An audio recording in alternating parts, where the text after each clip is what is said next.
Hi, this is Deanna Andrew on plan persuasion techniques for our sales proposal assignment. And the first thing I want to talk about is ethos, pathos, and logos. Our available means of persuasion appeal to our ethos, logos, and pathos. The ethos is about credibility and ethics, establishes credentials and creating a common ground. Logos is logic and reason, provides facts, statistics, historical content, context, analogies, and logical arguments. Pathos appeals to emotions and feelings. It arouses sympathy through language, examples, stories, and tone. Ethos, credibility, and ethics. Establishing credentials and creating common ground are integral to persuasion. Without appropriate knowledge, experience, and a common goal, the message lacks the authority to persuade. It's important to acknowledge other viewpoints rather than disparaging them or ignoring them altogether. This shows knowledge and consideration of other viewpoints and establishes trust.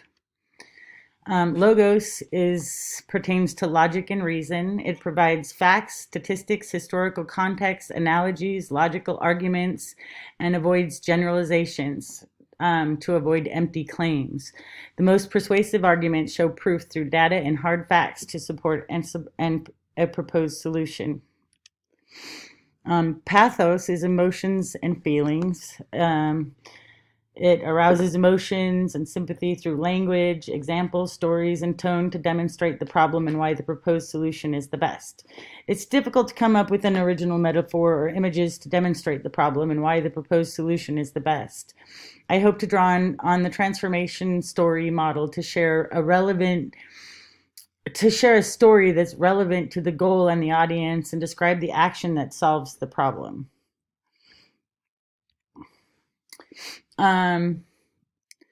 I plan to use the elaboration likelihood model. I'm considering the peripheral route to persuasion because it relies on the recipient's emotional involvement and persuades through more superficial means. Why? Because although the targeted recipients are capable, I'm not sure of their interest in the proposed solutions. The goal of my targeted business is to make a profit selling mass entertainment, online games to youth. I don't believe their primary interest is in the well-being of the players, but the bottom line. An argument will be made about the moral and social issues of violent content that would initially impact the bottom line negatively. I need to show that profits can increase with moral responsibility. Also, as our final question for this assignment, it pertains to everything you write. Ask for something. It's true, every form of communication is intended to express an idea, whether it's intended for the writer alone, as in class notes to aid in remembering a lesson, or to convey an idea or prompt an action. Not all communication is persuasive. A technical document written to give instruction to students does not persuade the student to use the technology. The student who uses it is already persuaded to do so. That's my thought.